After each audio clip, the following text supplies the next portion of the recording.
अच्छा, कुछ लोगों में सर ऐसा देखा गया है, जैसे वो बाथरूम अगर जाएँ तो आधे घंटे तक शिकायत होती है, आधे आधे घंटे तक लोग बाथरूम में बैठे होते हैं कि हाँ, बाथरूम नहीं हो रहा है, या हो रहा है तो पेन उनको हो रहा है। तो ऐसे समस्या, क्या ये डाइजेस्टिव सिस्टम से जुड़ा हुआ है? और अगर है तो इसको कैसे निदान निकाला जा सकता है? खान-पान से हो सकता है क्या? तो मैं तो यही एडवाइस दूँगा कि कभी भी बाथरूम में 5-10 मिनट से ज़्यादा ना लगाएँ। तो उसके अब इसके 2 कारण हैं। एक तो मोशन ठीक नहीं आ रहा है, मरीज़ जाते हैं, ज़ोर लगाते हैं, बैठे रहते हैं और उनको राहत नहीं मिलती है।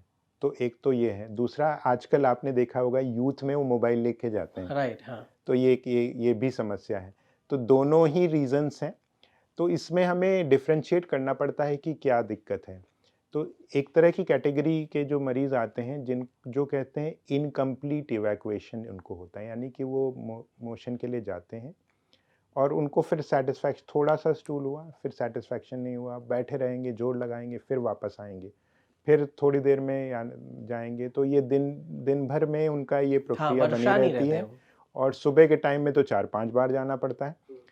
तो इसमें इनकम्प्लीट इवैक्यूएशन के हमें कॉज़ देखने होते हैं। कई बार क्या होता है, पेल्विक फ्लोर डिससिनर्जिया होता है, यानी कि हमारी जो मोशन करने की जो मांसपेशी हैं, उसका कोऑर्डिनेशन गड़बड़ हो जाता है, जिसको डिससिनर्जिया कहते हैं साइंटिफिक लैंग्वेज में। उसकी जाँच होती है, उसके ज़रिए पता लगाया जा सकता है। लेकिन कई अगर जाँच ना भी करें तो कई बार इसमें टॉयलेट ट्रेनिंग की भी आवश्यकता होती है।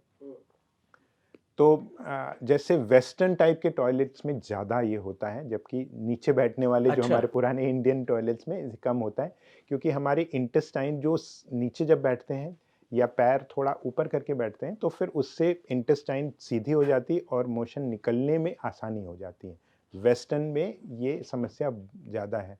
तो हमें एक तो मरीज़ से पूछना पड़ता है कि किस तरह इसकी समस्या है और उसके फिर निदान में कई बार बायोफीडबैक थेरेपी भी एक होती है जो कई गैस्ट्रोएंटरोलॉजिस्ट देते हैं, वो भी किया जा सकता है। लेकिन सिंपल अगर उसका निदान चाहिए तो फिर इसमें ये है कि एक तो ज़्यादा समय ना लगाएँ, ज़ोर ना लगाएँ, अपने खान-पीन में फाइबर की मात्रा अधिक रखें, फ्लूइड की, पानी की मात्रा अधिक करें। तो फिर ये मोशन की समस्या जो बहुत ज़्यादा समय लग रहा है, वो कम हो जाएगा और मैं यूथ से रिक्वेस्ट करूँगा कि बहुत ज़्यादा मोबाइल लेके ना जाएँ।